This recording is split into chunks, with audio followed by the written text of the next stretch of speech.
Annie, thank you so much for being here. I'm Joe Peltzer from Guy at the Movies. Hello, Joe Peltzer from Guy at the Movies. I'm Annie Gonzalez from Flamin Hot. Excellent. That's the energy I like with these. Let's go. Thank you for being here. I want to start with just commending you on such a great performance in Flamin' Hot and diving right in. How did you first become aware of Richard and Judy's story and subsequently involved in the film? so I became aware of the project and the story. I want to say a year before they started to cast because I'm really good friends with Linda Yvette Chavez, who is one of the writers on the project, the brilliant writers on the project. I've known her for 10 plus years via just life. We call each other wifey. Like that's my girl, right? And I remember she was really excited. She was on her way to Sundance and she was promoting Gentefied, the show that I was on with her, which I'm sure yes, she was promoting Gentefied. And she was like, yo, I'm working with Eva. I think you'd really like her. You guys are kind of similar. She's like, and I was like, oh, snap. What are you working on? She's like, I'm working on this new project called Flaming Hot. I was like, okay, what is it about? She's like, it's about the story of Richard Montañez and how he was, the brain behind the concept of Flaming Hot and, being able to market to Latino audiences. And I was like, oh, snap. Awesome. Like, do you think there'd be something in there for me? And she was like, no, I don't think so. but I just thought in general, I was just like happy for my homegirl. And I thought it was an amazing project and a story that needed to be told. Absolutely. Absolutely. So you, of course, play Judy Montañez, and Judy is Richard's biggest supporter. After an altercation with his father at one point, telling him, come on, baby, we're going to go put my voice in your head. And at the end, we see the very last line of the film is Judy never left his side. Did you meet with Judy to prepare for the role? And what was that like? I did. I did. Once I got to go to their home and she cooked a delicious meal of multiple caldos and carnes and arroz, frijoles, tortillas. Like it was a full on Mexican spread of delicious foods that she made, by the way.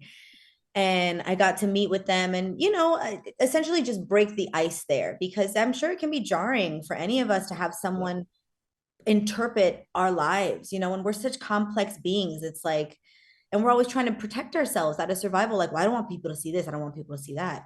And I remember when meeting her in that group setting, I was like, I feel like I need a one-on-one with her because there's nothing about her online. Like she's a very private woman. And I messaged her and because I had gotten her number and I was like, do you mind if I like get your contact information so we can stay in touch? Just because I want to make this as a well-rounded human. I want to make you as well-rounded as possible. And she was like, sure. So I took her out to breakfast and we were talking. And I remember one of the first things she said, I could tell she was so nervous, which was interesting. Like just sitting there to have breakfast with me, she was nervous. And I was like, are you okay? And she's like, I've worked so hard to become the Christian woman that I am. And I've really tried to shed my past. And I looked at her and I was like, your past is what informs your future and Absolutely. everything else. It's the most powerful thing about you. I think I'm like, do not define yourself for where you're at right now because you're sure as hell not defined for where you were then. It's a part of your testimony.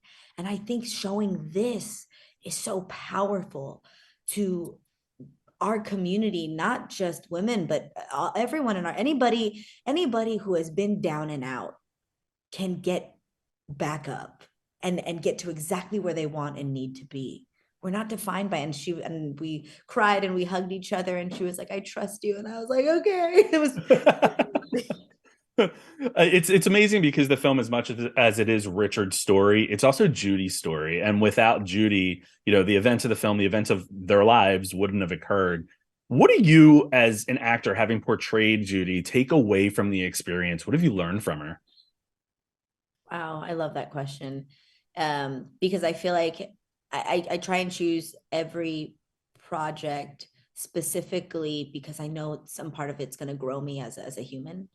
And this one was no different. I feel like it really taught me the power of partnership, that we can't do anything alone, and we don't in reality. Like even if it's just having faith, you believe in something bigger than yourself. And I think that's what Judy really carried. And and mirrored and helped Richard follow suit. She saw the power in him. She understood the power in something bigger than herself, and was there to keep mirroring that for him and pull him along and correct him when he needed it and love on him when he couldn't do it himself. I think she really taught me how to position yourself to help the collective. That's great. What, I guess, in telling this story, you mentioned Eva Longoria earlier, and by all accounts, she has an incredible energy on set. What did she bring to this film, and how did she help you sort of realize your role, but also the film itself? She is masterful at what she does. She is so skilled, and talented and a beautiful, grounded human. Oh, I'm getting emotional. She's amazing. She knew exactly what she wanted. She was so specific, but she also trusted everyone else in the space. Like it was very much the best idea wins. Most of the time it was her idea, but she wasn't wrong. Like Yeah. she knew what she wanted because she like saw the magnum opus of it all. Like she saw the macro, you know? So when Yeah. we were going into micro, sometimes I wouldn't see something. I'd be like, well, I don't feel like this is this. And she's like, I hear you, but because we have da da da da da da, and I'd be like, okay, yeah, no, that makes sense. You're right. You're right. I'm like, thank you. I'm like, thank you, and that's why you're the boss, and awesome. But the fact that I'll like continue on. yeah, but I felt safe. The beautiful thing is, I think with what we do as creatives, you want to feel safe to create because that's a piece of your spirit that you're leaving there on that camera on that day. And I know that she understands that because she's an actor's director. She started off as an actress, you know?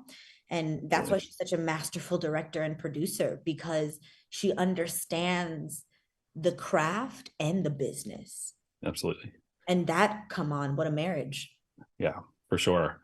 I think one thing that she was able to do with the assistance of such an excellent cast was really capture the spirit of the Latino community and show how Richard was, that was one of his main focuses, and has been in, doing right by the community. Why do you think this is such an important story to tell specifically for the Latino community?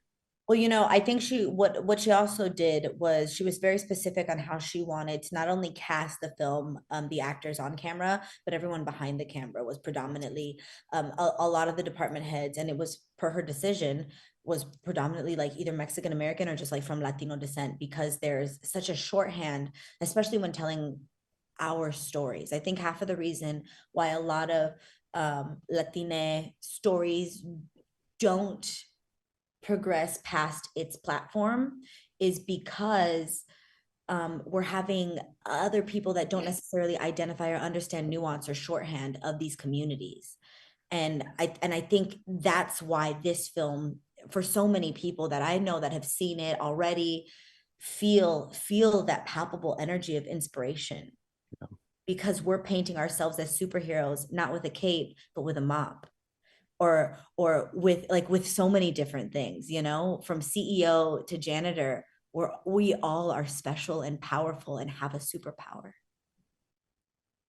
You have a way with words, Annie, because even just hearing that answer is very powerful. And in another interview that you did when I was preparing to chat with you today, you had a line about representation that was very simply, we can't become what we cannot see. And I thought that was such an incredibly powerful line, and just such a perfect encapsulation of why films like this are important. For me, what's interesting is I've been in this industry now for about 20 years. I started when I was 9 years old. I Wow. realize I have a certain amount of privilege with the way that I was raised because I'm sixth generation. I was never raised believing and I was raised by a single mom. So I was never raised with the idea that I couldn't do something based upon my gender or my skin tone. So it wasn't until I got older and you start to understand microaggressions, you start to understand what being othered is, and especially in this industry when it's like there's so many different types of stereotypes that come up that you're like, wait, I grew up identifying and listening to Barbara Streisand and Bette Midler. How come I can't do that? I think until you relate to something, you never realize that you didn't relate to anything. And Absolutely. for me, not only is talking about representation important, but like just doing it and being it and living it. I think we talk about it so much that it gets lost in the words that I don't ever get to just be it. And now I'm excited to occupy your screen in a multitude of ways, you know, to be in a musical theater. I'm in an Ethan Cohen project after this. Like we're going to do all the things and fearlessly and unapologetically. And I love that. And Annie, thank you so much for being on our screens and delivering such a great performance. We have to wrap up here. I want to ask you real quick, though, just to end on a silly note. If you had to choose your own flavor, come up with a flavor for Cheetos, Doritos, whatever it would be, where would you go with that? What would you want? Oh my God, you want to hear something crazy? What just came to my brain? Because as you were saying flavor, the flavor that you're like, I literally just asked the question. The flavor that's been on my mind lately is like mushroom and goat cheese. That is very unique. She's sophisticated. Yeah, you thought I was gonna say tahine. Okay. Devon said lemon.